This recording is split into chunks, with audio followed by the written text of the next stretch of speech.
दोस्तों, जब भी आप अपना बैंक अकाउंट ऑनलाइन खुलवाते हैं या फिर बैंक में जाकर अकाउंट खुलवाते हैं या किसी पोस्ट ऑफिस में जाकर अकाउंट ओपन करवाते हैं, तो दोस्तों यहां पर जब भी आप अकाउंट ओपन करवाते हैं तो यहां पर आपको नॉमिनेशन फॉर्म फिलअप करने के लिए दिया जाता है। ज़्यादातर अकाउंट जो है वो यहां पर सेविंग अकाउंट हो गया या फिक्स डिपॉजिट अकाउंट हो गया, पीपीएफ अकाउंट हो गया या फिर shares, mutual fund, national saving certificate जैसे लॉन्ग टर्म सेविंग स्कीम्स के रिलेटेड अगर आप अकाउंट खुलवा रहे हैं या इंश्योरेंस रिलेटेड इंश्योरेंस पॉलिसी का अगर अकाउंट खुलवाते हैं तो इन सभी अकाउंट को अगर आप खुलवाते हैं तो यहां पर आपको नॉमिनेशन की डिटेल देने के लिए ऑप्शन दिया जाता है। दोस्तों, आमतौर पर यहां पर क्या आपको पता है कि नॉमिनेशन का सही मतलब क्या है? एक्चुअली में क्या आप जानते हैं कि नॉमिनेशन क्या होता है? लेकिन यहां पर ज्यादातर लोगों को यहां पर पता ही नहीं होता है कि नॉमिनेशन क्या होता है। ज्यादातर लोग यही मानते हैं कि इन केस अगर किसी की डेथ हो जाती है, यानी अगर कोई पर्सन जो अकाउंट होल्डर है अगर उसकी डेथ हो जाती है और उसकी डेथ के बाद मिला गया पैसा या मिली गई संपत्ति, यानी जो नॉमिनी है जिसको यहां पर पैसा मिला जा रहा है उसकी डेथ के बाद या उसका संपत्ति यहां पर दी जा रही है, तो नॉमिनी उसका 100% हकदार होता है। लेकिन दोस्तों ऐसा नहीं है, नॉमिनी उस पैसे का हकदार नहीं होता। ये सभी भ्रांतियां यहां पर जो है फैलाई गई है। तो दोस्तों आज के इस वीडियो के अंदर हम आपको बताने जा रहे हैं कि यहां पर नॉमिनी क्या है, नॉमिनी कौन है, नॉमिनी के क्या अधिकार है, इसी के साथ नॉमिनी जो है अकाउंट होल्डर की डेथ के बाद किन केसेस में नॉमिनी को यहां पर पैसा दिया जाता है और किन केसेस में यहां पर नॉमिनी को बिल्कुल भी पैसा नहीं दिया जाता, आज के इस वीडियो के अंदर हम देखने वाले हैं। तो दोस्तों चैनल पर नए हैं तो सब्सक्राइब कर लीजिए और बेल आइकन पर नोटिफिकेशन पे क्लिक कर लीजिए ताकि आपको आने वाले सभी नोटिफिकेशन रिगार्डिंग हमारे वीडियोस रेगुलरली मिलते रहे। तो दोस्तों आइए स्टार्ट करते अपने वीडियो को बिना देरी करते हुए।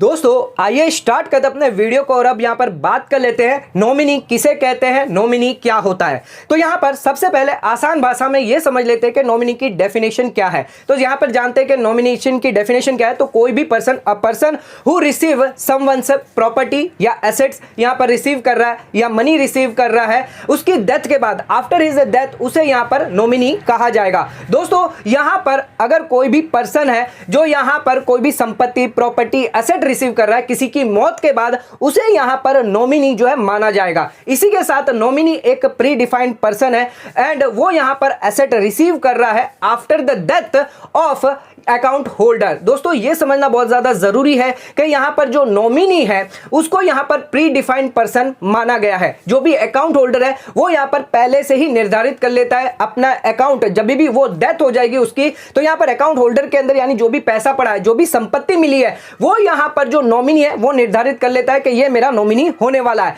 यानी अकाउंट होल्डर की अगर डेथ हो जाती है उसके बाद जो भी पैसा है, जो भी संपत्ति है, जो भी यहां पर एसेट्स है, वो यहां पर नॉमिनी ही रिसीव करने वाला है। इसी के साथ दोस्तों अब इसको थोड़ा सा और डिटेल में समझते हैं। तो नॉमिनी एक ट्रस्टी हो सकता है लेकिन वो कभी भी लीगल ऑनर नहीं हो सकता उस प्रॉपर्टी का, उस एसेट्स का। तो यहां पर नॉमिनी जो है वो एक केयर टेकर माना गया है। दोस्तों यहां पर नॉमिनी जो है लीगल ऑनर नहीं होता लेकिन यहां पर जो है प्रॉपर्टी रिसीव कर सकता है एज ए ट्रस्टी के हिसाब से एंड लीगली बाउंड होता है। वो यहां पर जो भी एसेट्स रिसीव कर रहा है वो ट्रांसफर कर सकता है लीगल हायरी को। दोस्तों यहां पर नॉमिनी जो है वो ट्रस्टी है, केयर टेकर है या फिर जो है कानूनी हकदार उसको यहां पर नहीं माना जाएगा, उसको मालिक नहीं माना जाएगा। वो कोई भी संपत्ति है, प्रॉपर्टी है, एसेट है, उसका नॉमिनेशन उसको कर दिया गया है, कोई भी इंश्योरेंस से अमाउंट पैसा मिला गया है, वो यहां पर जो है रकम को यहां पर रिसीव तो करता है पर उसका हकदार नहीं होता, यानी उसका मालिक नहीं हो सकता। दोस्तों यहां पर जो नॉमिनी है वो एज ए बेनिफिशियरी भी हो सकता है, नहीं भी हो सकता है। लेकिन ध्यान रखिएगा दोस्तों यहां पर जो नॉमिनी है वो यहां पर कभी भी मालिक नहीं बन सकता। उसकी जिम्मेदारी है जो भी प्रॉपर्टी, जो भी एसेट यहां पर उसको मिल रही है वो यहां पर लीगल हायरी, कानूनी हकदार को यहां पर दे सकता है। लेकिन नॉमिनी यहां पर कभी भी जो भी पैसा, जो भी एसेट वो रिसीव कर रहा है उसका मालिक नहीं बन सकता। तो यहां पर nomination is not an ownership. तो यहां पर नॉमिनेशन ये डिसाइड नहीं करती कि यहां पर आपके पास ओनरशिप है। यहां पर जो नॉमिनी है जिसको यहां पर आपने अकाउंट होल्डर है, जो डेथ के बाद उसे पैसा तो मिलेगा, प्रॉपर्टी तो मिलेगी, वो रिसीव कर सकता है, हकदार हो सकता है, ट्रस्टी के हिसाब से कर सकता है, लेकिन वो उसका मालिक नहीं बन सकता। मालिक जो है वो यहां पर जो है नॉमिनी नहीं हो सकता।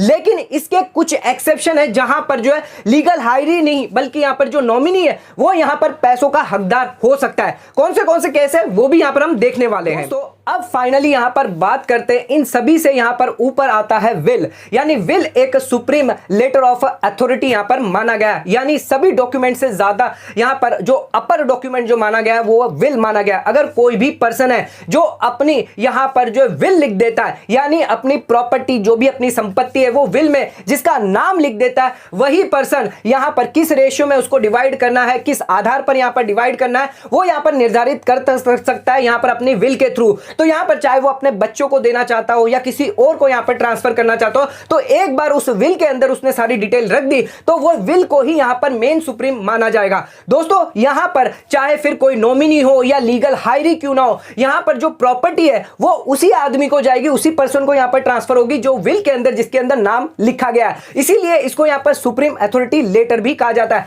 तो यहां पर अगर कोई विल नहीं लिखी गई है तो नॉमिनी को पैसा, संपत्ति, जायदाद तो मिल जाएगी, लेकिन वो उसका मालिक नहीं हो सकता। उसे यहां पर सिर्फ हकदार बनाया गया, उसे यहां पर सिर्फ जो है ट्रस्टी ऐसे बनाया गया है, ना कि उसे हकदार बनाया गया। वो उसका मालिक नहीं हो सकता। वो यहां पर जो उस प्रॉपर्टी, उस संपत्ति को यहां पर जो है लीगल हायरी को यहां पर ट्रांसफर करना पड़ेगा, जो यहां पर हकदार है, जो यहां पर कानूनी तौर पर उस विल के अंदर जो लिखा हुआ है, अगर नहीं लिखा हुआ है तो कानूनी तौर पर यहां पर जो है लीगल हायरी को ही यहां पर आपको देना होगा। दोस्तों ध्यान रखिएगा, यहां पर जो है अगर विल बनवा देते हैं तो उसमें कोई दिक्कत नहीं आती, लेकिन अगर विल नहीं बनती है तो उस केस में यहां पर जो नॉमिनी है जिसको पैसा तो मिल जाता है, संपत्ति तो मिल जाती है, लेकिन कानूनी तौर पर जो हकदार होगा उसे ही यहां पर जो है यहां पर पैसा और प्रॉपर्टी ट्रांसफर करनी होती है। तो दोस्तों किन केसेस के अंदर यहां पर जो अगर विल नहीं बनती है तो उस केस में हिंदू सक्सेशन एक्ट यहां पर आ जाता है। हिंदू सक्सेशन एक्ट के तहत यहां पर अगर आपने कोई भी विल नहीं बनाई है तो उस केस में यहां पर क्लास 1 हायर आ जाता है, यानी क्लास 1 के जो लोग यहां पर दिए गए हैं वो आ जाते हैं, जिनको यहां पर जो प्रॉपर्टी ट्रांसफर कर दी जाएगी। अगर क्लास 1 के अंदर कोई मेंबर नहीं है, कोई यहां पर जो है फैमिली मेंबर नहीं है, कोई अदर मेंबर नहीं है जो क्लास 1 के अंदर दिए गए, तो उस केस में क्लास 2 के अंदर जो मेंबर दिए गए उनको प्रॉपर्टी या संपत्ति ट्रांसफर कर दी जाएगी। आइए समझते हैं क्लास 1 और क्लास 2 के अंदर कौन से मेंबर दिए गए। तो क्लास 1 की बात करें तो यहां पर बेटा, बेटी या पत्नी या मां यहां पर क्लास 1 में दी गई है, और क्लास 2 के अंदर ब्रदर, सिस्टर, फादर, ग्रैंडफादर और यहां पर जो ग्रैंड चिल्ड्रन, ग्रैंड पेरेंट्स और ग्रैंड चिल्ड्रंस यहां पे दिए गए हैं। तो दोस्तों यहां पर एक बात समझने की है कि अगर यहां पर जो भी नॉमिनी है, अगर अकाउंट होल्डर की डेथ हो जाती है तो पैसा तो यहां पर नॉमिनी को मिल जाता है, लेकिन वो उसका हकदार नहीं होता। उसे यहां पर जो कानूनी तौर पर जो हकदार होगा उसे यहां पर प्रॉपर्टी और संपत्ति देनी होगी। अब यहां पर अगर आपने विल बना दी, डॉक्यूमेंट बना दिया, तो उस केस में जिसका भी नाम उस विल में लिखा है, डॉक्यूमेंट में लिखा है, उसको ही यहां पर पैसा, संपत्ति, प्रॉपर्टी चली जाएगी। लेकिन अगर यहां पर आपने विल नहीं बनाई है, कोई भी डॉक्यूमेंट नहीं बनाया, तो हिंदू सक्सेशन लॉ आ जाता है, जिसके अंदर क्लास 1 के अंदर दिए गए जो भी बेटा, बेटी है या फिर पत्नी है या मां है, उसको वो संपत्ति या पैसा या जायदाद जाएगी जो नॉमिनी उनको यहां पर ट्रांसफर करेगा। लेकिन अगर क्लास 1 के अंदर भी कोई पर्सन या मेंबर, फैमिली मेंबर नहीं है, तो उस केस में क्लास 2 के अंदर जो फैमिली मेंबर है उन लोगों को प्रॉपर्टी, संपत्ति या जायदाद यहां पर चली जाएगी। दोस्तों इसी के साथ आ जाता है अब यहां पर अपने इंपॉर्टेंट पॉइंट पे, यानी कुछ केसेस में यहां पर जो नॉमिनी है वो यहां पर लीगल हकदार माना गया है, यानी उस प्रॉपर्टी, संपत्ति या फिर असेट्स का यहां पर ओनर माना गया है। दोस्तों किस केसेस में माना जाएगा आइए जानते हैं। तो सबसे पहला केस आ जाता है यहां पर ईपीएफ अकाउंट है, यानी एम्प्लॉय प्रोविडेंट फंड अकाउंट। अगर आप एक सैलरीड पर्सन है तो आप अच्छे से समझते होंगे कि ईपीएफ अकाउंट क्या होता है। अगर आप कहीं पर जॉब करते हैं तो यहां पर आपको ईपीएफ अकाउंट खुलवाना पड़ता है, जहां पर आपको पैसे जमा करवाने पड़ते हैं। इसी के साथ यहां पर आपको नॉमिनेशन की डिटेल जमा करनी पड़ती है। तो अगर आप ऐसा अकाउंट खुलवाते हैं जहां पर आप नॉमिनेशन की डिटेल डालते हैं और किसी कारणवश अगर उस अकाउंट होल्डर की कभी डेथ हो जाती है, तो उस केस में